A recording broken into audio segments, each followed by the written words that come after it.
Des migrants et réfugiés du monde entier s'entassent dans la jungle de Calais et attendent nerveusement la décision du juge français sur la démolition d'une partie de ce camp de fortune, une décision attendue aujourd'hui, jeudi.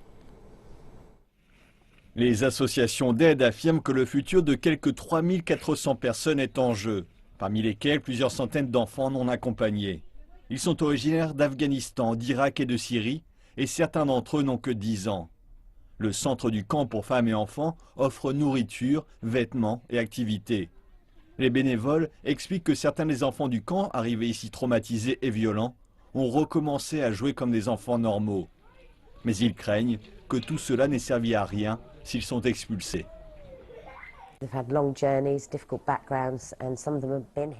Ils ont fait un long voyage, ont une histoire difficile et certains d'entre eux sont là depuis au moins 5 mois. Ils ont eu un accès régulier et de qualité aux besoins de base. Ils se sont donc posés un peu. Et bien entendu, aucun d'entre nous ne veut qu'ils restent ici, mais cette décision leur cause beaucoup de détresse.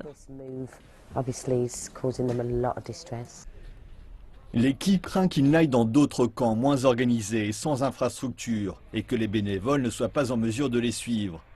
Ils ne sont pas les seuls à être inquiets du devenir des habitants du camp si la jungle est détruite. La Belgique a mis en place mercredi des contrôles aux frontières afin qu'ils n'entrent pas sur son territoire.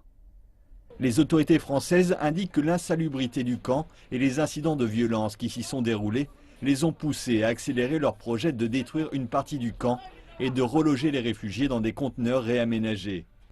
La plupart des réfugiés affirment ne pas vouloir aller dans ces conteneurs et craignent qu'une fois enregistrés en France, ils ne puissent plus parvenir à leur destination, la Grande-Bretagne. Les associations d'aide estiment que Londres doit prendre ses responsabilités et accueillir les personnes ayant des liens avec la Grande-Bretagne, et ont à cet effet déposé des recours au nom de plusieurs personnes en Angleterre. La loi permet aux familles d'être réunies. Ibrahim a 17 ans et veut rejoindre sa mère à Birmingham, où elle a le statut de réfugié. Il ne veut pas montrer son visage devant la caméra. Ma famille est au Royaume-Uni, j'ai un avocat là-bas et aussi ici en France. Ils travaillent sur mon dossier. J'ai été au tribunal, ils ont approuvé le fait que je puisse être réuni avec ma famille, mais maintenant le tribunal britannique doit se prononcer à son tour.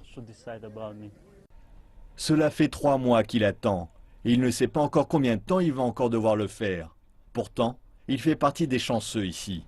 La plupart des réfugiés n'ont en effet pas accès à un avocat et n'ont nulle part où aller si le camp est détruit.